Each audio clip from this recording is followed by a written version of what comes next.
Muslimin rahimakumullah.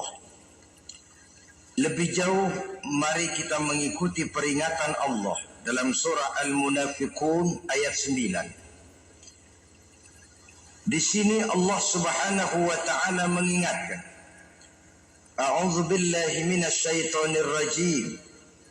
Ya ayyuhalladzina amanu la tulhikum amwalukum wala auladukum an dzikrillah wa may yaf'al dzalika fa ulaika humul khasirun.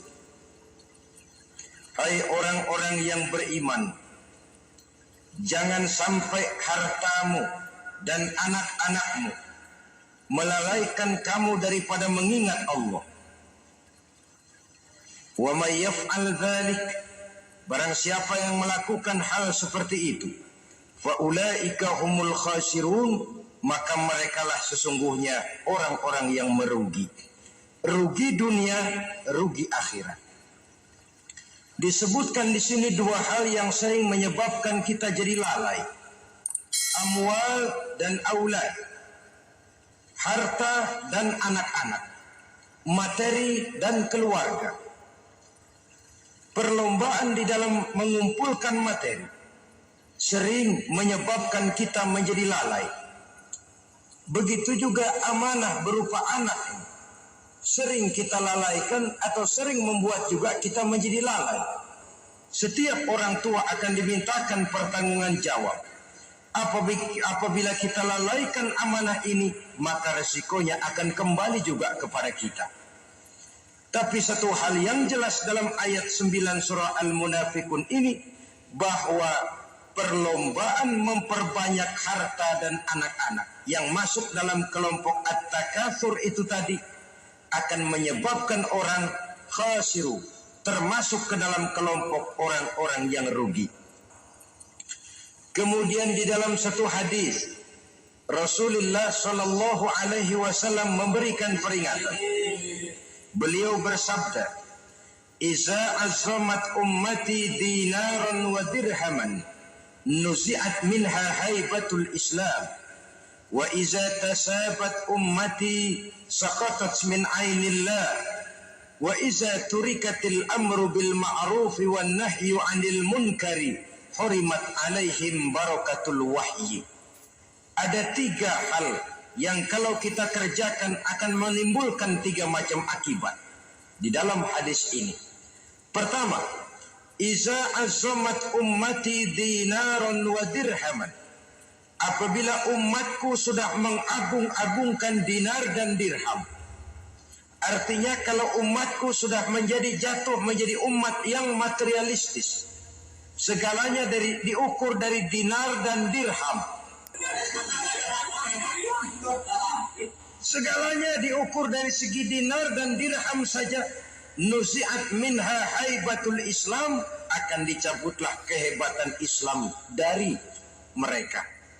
Memang ada kalanya kita berkata bahwa tanpa uang kita tidak bisa berbuat apa-apa.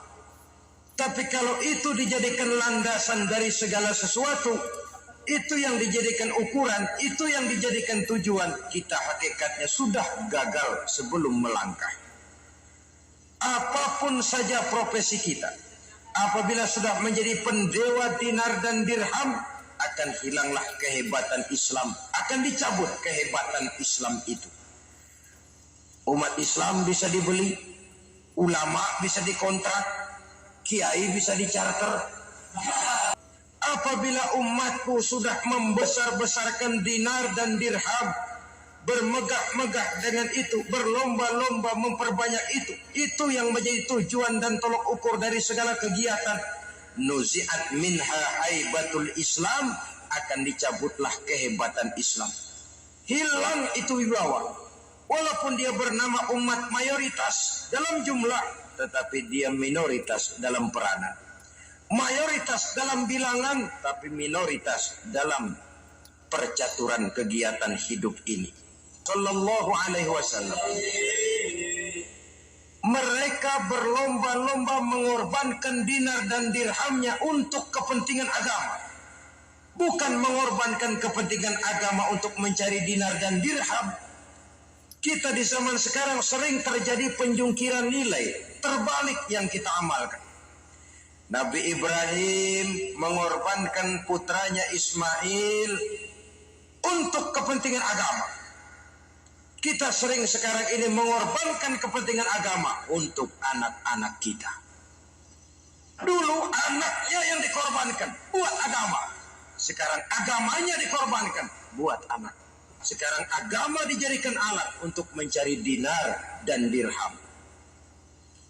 Saudara-saudara kaum muslimin rahimakumullah. Memang apabila dinar dan dirham digunakan untuk penyangga perjuangan, itulah idealnya. Saya katakan tadi, dinar, dirham, uang, dunia cuma sekedar alat, bukan sekedar tujuan. Kita memerlukan alat ini. Membangun pesantren tidak cukup dengan semangat. Membangun rumah sakit Islam tidak cukup dengan pidato. Membangun masjid tidak cukup. Tidak mungkin rumah sakit Islam muncul ke permukaan hanya dengan sim, salabim, abra-gedabra.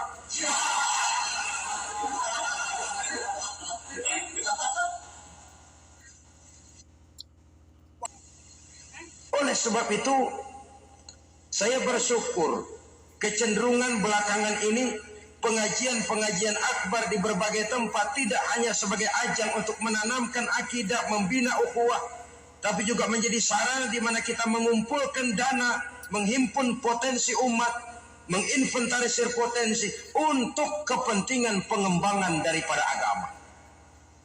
Meskipun ada satu dua orang yang salah paham tentang ini, sampai kemudian saya mendapat satu merek yang cukup tidak enak untuk didengar, mengkomersilkan pengajian katanya.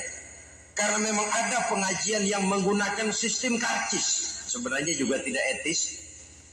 Undangan berikut infak, yang seluruh hasilnya digunakan buat kepentingan agama. Apakah itu rumah sakit, apakah itu madrasah, apakah itu masjid.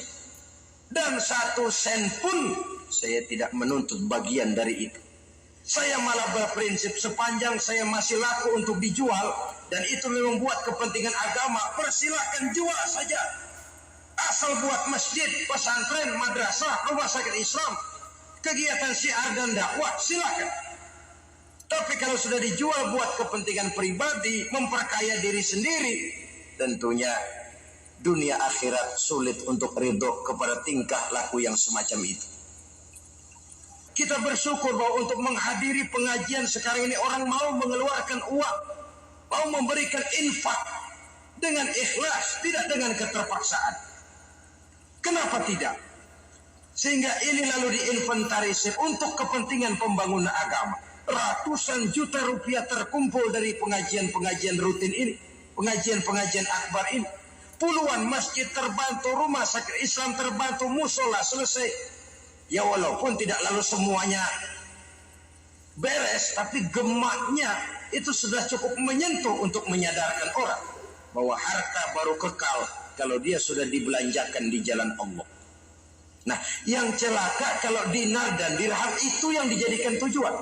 Mengadakan pengajian semata-mata untuk cari uang, uangnya buat kantongnya dewe.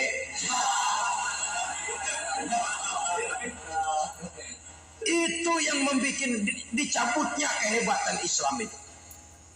Segalanya diukur dari sudut itu.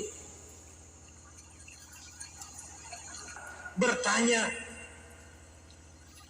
tentang hal-hal yang berkaitan dengan ini, maka hal semacam ini sesungguhnya satu nikmat yang perlu kita syukuri sepanjang menginventarisir potensi umat benar-benar digunakan buat kepentingan daripada agama kita. Jadi peringatan tegas dari Nabi ini, Iza asomat ummati dinaron wa dirhaman nusiat minha haibatul Islam. Apabila umatku sudah mengagung-agungkan dinar dan dirham, maka akan dicabutlah kehebatan Islam dari tengah-tengah mereka. Remeh saja orang memandang kita, enteng saja orang memandang kita. Satu. Yang kedua, betullah mereka dalam pandangan Allah. Kalau sesama umat ini sudah saling menjelekkan, apakah yang menjelekkan itu lebih bagus dari yang dijelekkan di hadapan Allah? Dua-duanya sama rendahnya. Pribadi saya mungkin puas kalau saya bisa menghantam saudara di depan umum, menjelek-jelekkan nama saudara. Tapi lebih baikkah saya dalam pandangan Allah sama rendahnya dengan orang yang saya jelekkan?